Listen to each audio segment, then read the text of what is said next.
ஐயா சொல்லுங்க, இப்போ உள்ள தலைமுறைக்கு உங்களுடைய அட்வைஸ் ஏதாவது சொல்லுங்க. இப்போ உள்ள தலைமுறைக்குன்னா இதுக்கெல்லாம் பூரா இளம் தலைமுறை அப்படின்றது இதுக்கு நல்ல முன்னேறது மாதிரி யார் வந்தாலும் அவங்களுக்கு நன்மை செய்யணும். லஞ்சம் கேட்கக்கூடாதியா.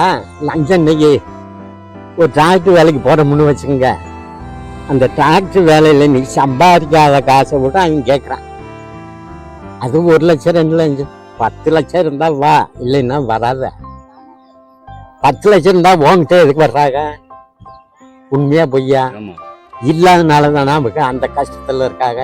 இதெல்லாம் யார் உணர்றா? யார் கேட்குறா? எனக்கு வேண்டியது காசு. சூட் கேஸை கொடுத்தா ஆட்டோமேட்டிக்காக அது நடந்துகிட்டே இருக்கும். சூட் கேஸ் இல்லையா, எல்லாம் போங்க பார்ப்போம். ஐயா வெளியில் போயிருக்காரு, வீட்டில் இல்லை பார்ப்போம் வாங்க போம்ட்டு கூப்பிட்டு போயிடுறாப்புல. இளமற்றைய வருங்காலத்தில் வந்து அதாவது நல்ல விதமாக கஷ்டம் இல்லாத ஒரு தொழில் பார்த்தாலும் அது கஷ்டத்தை கொடுக்கக்கூடாது. கஷ்டம் இல்லாத அளவில் எதை அதுக்கு முன்னுக்கு வரணும், சம்பாதிக்கணும், போகணும். லஞ்சம்ன்றது முதல்ல ஒழியணும் ஐயா, வேற ஒன்றும் இல்லை. லஞ்சம் ஒழிஞ்சா நாடு நல்லா ஐயா. காமராஜர் காலத்துலாம் நான்லாம் ரொம்ப பொடி ஒரு 12 வயசு பய கவர்மெண்ட் ஹாஸ்டலில் வந்து சமையலுக்கு தண்ணி எடுத்து ஊற்றிக்கிட்டு இருந்தான். இன்னைக்கு அவனுக்கு வந்து சம்பளம் என்னன்னு சொல்லி கேட்டிங்கன்னா இன்னைக்கு 30,000 40,000 பண்ணுவான். நாங்கள் எவ்வளவு 5 ரூபா ஒரு மாதத்துக்கு தண்ணி எடுத்து ஊற்றி சமையல் பண்ணி கொடுத்தா 5 ரூபா ஒரு மாதத்துக்கு. அன்னைக்கு 5 ரூபான்னா எங்களுக்கு அது பெரிய காசாக தெரியும். 5,4 ரூபா 5 ரூபா. இந்த 5,4 ரூபான்றது கார்வான்றது அது ஒரு பெரிய காசு. இந்த 5 ரூபான்றது அதுக்கு அதில் இருந்து கீழே 5 ரூபா 4 ரூபா 3 ரூபா இப்படியே படிப்படியாக குறைஞ்சி வந்துடும். 3 வேளை சாப்பாடு கொடுப்பாங்க, சாப்பிட்டுக்கலாம். மற்ற காசு கண்ணி போக்குவரத்துக்கெல்லாம் ரொம்ப கஷ்டமான காலங்க அந்த காலம். இப்போ உள்ள உங்களுக்கு பணத்துக்கு மதிப்பெல்லாம் போச்சு. அன்னைக்கு 100 ரூபா பார்க்கணும்னா ஒரு 1000 ரூபாயை பார்த்து இருக்கேன் அன்னைக்கு. இன்னைக்கு அப்படி கிடையாது. இந்த என் பேரங்கிட்ட 100 ரூபாயை கொடுத்து விட்டிங்கன்னா மாற்றி சாமான் இருந்தா கொஞ்சம் காசை கொடுத்துருவான். இந்த காசினுடைய மதிப்பீடை கூட்டணும்னா பொருளுடைய மதிப்பீடை குறைக்கணும். காசுக்கு மதிப்பெல்லாம் போகிறதுனால இந்த பொருளுக்கு வேல்யூவேஷன் அதிகமாகுது. காசுக்கு மதிப்பில்லைன்ற போது இதுக்கு மதிப்பு கூடும்ல. அப்படின்ற போது காசுக்கு மதிப்பை குறைச்சி பொருளாதாரத்துக்கு வந்து நடுத்தரமாக இருக்கணும். யார் எந்த அரசியல் வந்தாலும் சரி கூட்டவும் கூடாது, குறைக்கவும் கூடாது. நடுத்தரமான நிலைமையிலேயே அது ஓடிக்கிட்டு. பஸ்ஸுக்கு பொம்பளைகளுக்கு மட்டும்தான் அவனுக்கு ஓட்டு போட்டாங்களாம், ஆம்பளை ஓட்டு போடல.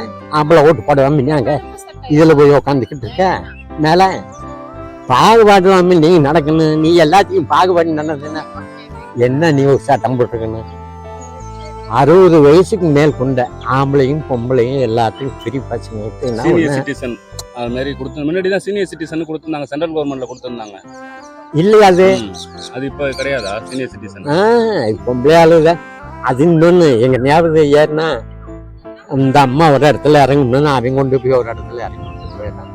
அதுலேயும் கீழே விழுந்து ஒரு பொம்பல்லாம் மண்டை போட்டு போச்சு ஏறும்போது இறங்குற. இப்படியெல்லாம் அரசாங்கமெல்லாம் நடக்குதுயா. இதெல்லாம் இருக்கக்கூடாது. யாருக்கு இலவசம்ன்றது இருக்கக்கூடாது தமிழ்நாட்டில். ஐயா உங்க காலத்துல உள்ள சினிமாவுக்கும் இப்போ உள்ள காலகட்டத்தில் உள்ள சினிமாவும் பார்த்துருப்பீங்க, உங்க காலகட்டத்தில் உள்ள சினிமாவும் பார்த்துருப்பீங்க. எப்படிங்க இருக்கு பார்த்து சொல்லுங்க. நான் ஃபர்ஸ்ட் படம் பார்த்தது மகாதேவி பார்த்தேன். ஃபர்ஸ்ட் ஆரம்பத்தில் அன்னைக்கு எவ்வளவு கால்னா டிக்கெட்டு. கால்னா தெரியுங்களா உங்களுக்கு? காலன்னா டிக்கெட்டு. கீழே மண்ணில் தான் உட்காருவேன். கெஞ்சிக்கு வந்து அரைனா 6 பைசா, கால்னாவுக்கு 3 பைசா. வந்து அதே மாதிரி இந்த எம்ஜிஆர் படம், சிவாஜி கணேசன் படம் தான் A1 படத்தில் சினிமா உலகத்திலேயே நடித்தது. A1 அவங்க 2 பேர் தான். அவங்கள மாதிரி தான் இப்போ நடிக்கிறதுக்கு ஆள் கிடையாது. எம்ஜிஆர், SSR, சிவாஜி கணேசன், வந்து ராஜேந்திரன், இந்த ஆளுக்கு MR Radha, Thangavelu, TS Veerappa, Sandow Chinnappa Devar, இப்படி ஆளுகளுக்கெல்லாம் அடக்கம் தான் இப்போ உள்ள ஆளுகள்லாம். அவங்க அன்னைக்கு ஒரு படம் எடுத்தீங்கன்னா அதில் கருத்து இருக்குங்க. பாசமலர் பராசக்தியெல்லாம் கண்ணீரை நானே தொடச்சிருக்கேன். பராசக்தி, பாசமலர், அதெல்லாம் எவ்வளோ ஒரு கருத்தான படம். இப்போ அப்படி படமாக அவங்களுக்கு எடுக்கிறேன். எடுக்க தெரியாமல் படத்தை எடுக்கிறான், அதுக்கு ஒரு பேரை வைக்கிறான்.